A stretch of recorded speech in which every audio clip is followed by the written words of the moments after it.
में आया खामनेई का Ismail number 2। Quds force chief लेगा हानिया का बदला।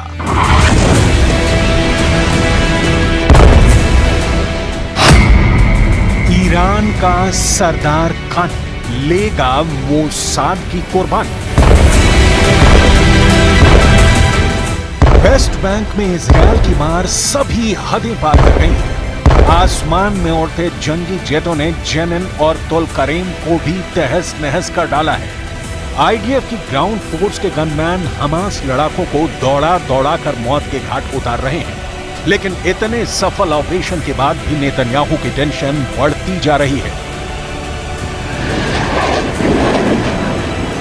हमास से जंग लड़ रहे इजरायल को असल चैलेंज वॉर जोन से दूर मिल रहा है।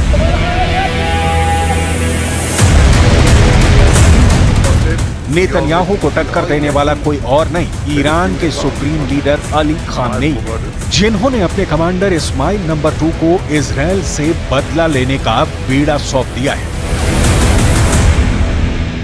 कौन है ये इस्माइल नंबर 2? इस्माइल कानी को क्यों कासिम सुलेमानी से बड़ा पावरफुल और खूंखार बताया जा रहा है? क्या नेतन्याहू और मोसाद एजेंट के रेडार पर पहले कभी नहीं आया खामनेई का इस्माइल नंबर 2? पूरे इजरायल फोर्स में खामनेई के इस लड़ाके के नाम की दहशत है। इस्माइल नंबर 2 का पूरा नाम इस्माइल कानी है। नसरल्ला से भी ज्यादा शातिर दिमाग और खुराफाती खोपड़ी वाला ये टॉप कमांडर नेतन्याहू के नाम बारूदी लेटर भी लिख चुका है।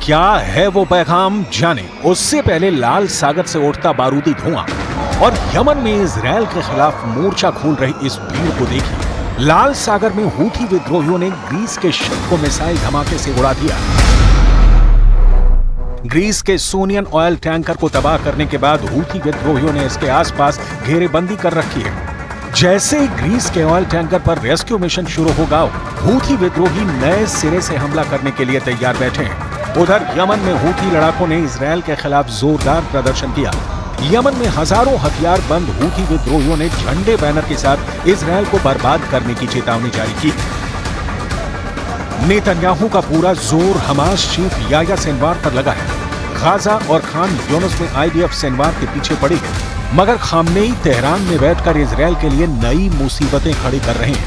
ईरान के सुप्रीम लीडर का वॉर प्लान इजरायल से 4 कदम आगे का है।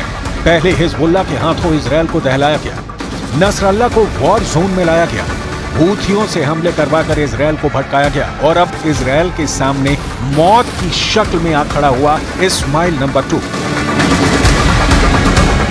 इस्माइल 2 का नाम नेतन्याहू के लिए अब शक्ली साबित हुआ है। वजह उनकी कैबिनेट मीटिंग में रक्षा मंत्री गैलेंट से उनकी तू मैं कही जा रही है। बेंजामिन नेतन्याहू और रक्षा मंत्री योव गैलेंट के बीच जमकर बहस हुई है। 29 अगस्त को सिक्योरिटी के मामले में कैबिनेट मीटिंग के दौरान ये बहस हुई। दोनों नेताओं के बीच फिलाडेल्फी कॉरिडोर में इजरायली डिफेंस फोर्स की तैनाती को लेकर झड़प की नौबत आ गई। टाइम्स ऑफ इजरायल की रिपोर्ट के मुताबिक नेतन्याहू ने गैलेंट से फिलाडेल्फी कॉरिडोर में सैनिकों की तैनाती को बरकरार रखने को कहा था, जबकि गैलेंट फिलाडेल्फी कॉरिडोर की बजाय गाजा में बंधक बनाए गए इजरायली लोगों को छुड़ाने की वकालत कर रहे थे।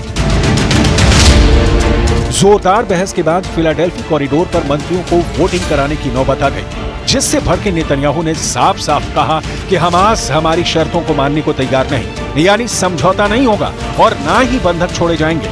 उधर फिलाडेल्फी कॉरिडोर में इजरायली सैनिकों की तैनाती पर मिस्र भी भड़का हुआ है। फिलाडेल्फी कॉरिडोर गाजा और मिस्र बॉर्डर पर 14 किलोमीटर लंबा इलाका है। इसे सलाह अल दीन कॉरिडोर भी कहा जाता है। मिस्र और इजरायल के बीच 1979 के कैंप डेविड शांति समझौते के तहत इसे बफर जोन रखा गया। फिलाडेल्फी कॉरिडोर का इस्तेमाल इजरायल सप्लाई रूट की तरह करता है। वहीं हमास लड़ाकों पर इस कॉरिडोर के जरिए हथियारों के स्मगलिंग के आरोप लगते हैं। नेतन्याहू की कोशिश है कि हमास को हद में रखने के लिए फिलाडेल्फी कॉरिडोर को कंट्रोल में रखा जाए। जबकि हमास और हिजबुल्ला इस इलाके से इजरायल को खदेड़ने की कोशिश में है। आईडीएफ का ध्यान भटकाने के लिए हिजबुल्ला लड़ाकों ने लेबनान से जेनिन पर रॉकेट की बौछार की है। हिजबुल्ला के 40 रॉकेट धमाकों की पुष्टि इजरायल ने की है। हिजबुल्ला फाइटर नेतन्याहू की जिस धमकी के बाद उग्र हुए हैं उसे भी सुन लीजिए। नेतन्याहू की वार्निंग के बाद आत्मघाती ड्रोन और रॉकेट इजरायली फोर्स पर फटने लगे हैं।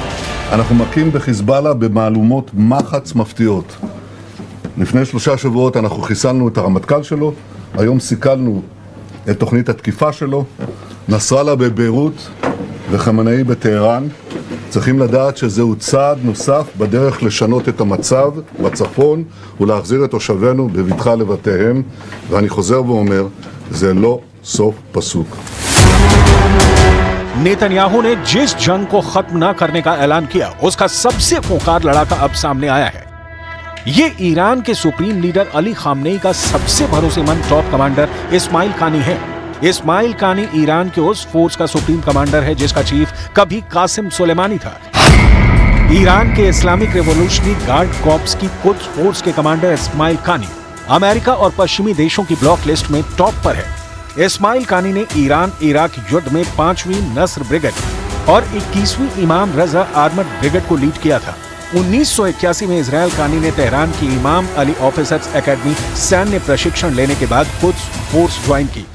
IRGC जनरल सुलेमानी ने इस्माइल कानी को 41वीं थरल्ला डिवीजन का कमांडर बनाया था। थरल्ला कमांडर रहते हुए इस्माइल कानी ने अफगानिस्तान, तुर्कमेनिस्तान और पाकिस्तान बॉर्डर की रखवाली की थी।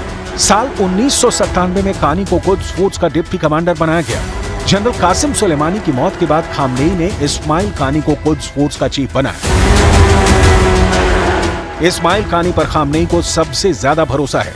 इजरायल से बदला लेने के लिए कानी ने जो पैगाम भेजा है उससे मेजर जनरल मोहम्मद बाघेरी की जुबानी सुन लीजिए।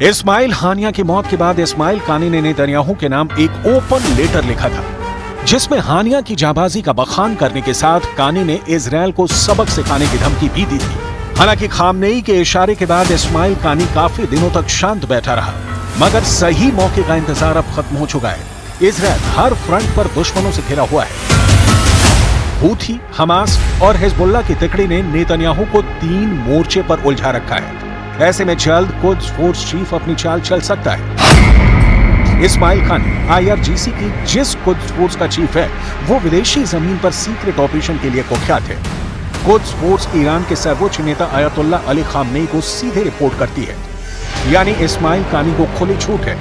इस्माइल कानी के पास 5000 ऐसे खूंखार लड़ाके हैं जो सिर पर कफन बांध कर रहते हैं। इस्माइल कानी की लीडरशिप में कुद्स फोर्स की ताकत सीरिया के सिविल वॉर में दुनिया ने देखी है, जहां बशर अल असद के समर्थन में जुटी कुद्स फोर्स ने पश्चिमी देशों की संयुक्त सेना को धूल चटा दी थी। ये कुद्स फोर्स ही है जिसने इराक में 70 से भी ज्यादा शिया मिलिशिया ग्रुप बनाकर सुपर पावर अमेरिका को दहलाया है। मतलब इस्माइल कानी के वॉर प्लान सॉलिड होते हैं। इस्माइल कानी ने ज्यादातर मिशन में 100% सफलता हासिल की है। अली खामनेई के सबसे भरोसेमंद टॉप कमांडर को अब इजरायल से बदला लेने का जिम्मा मिला है, तो जल्द बड़ा धमाका होना तय है। इस्माइल कानी के लिए नेतन्याहू क्या प्लान बनाते हैं? क्या ईरान के वार से पहले इजरायल पलटवार करेगा? ये भी मुमकिन है क्योंकि अमेरिका ने खुलकर ईरान पर हल्ला बोलना शुरू कर दिया है। अमेरिका ने ईरान पर पूरी दुनिया में आतंकवाद फैलाने के आरोप लगाते हुए जल्द सबक सिखाने की वार्निंग दे रखी है। अमेरिका की शायद ऐसी ही मिलती रही तो नेतन्याहू खामनेई के इस्माइल नंबर 2 को भी हानिया की तरह खल्लास कर सकते हैं।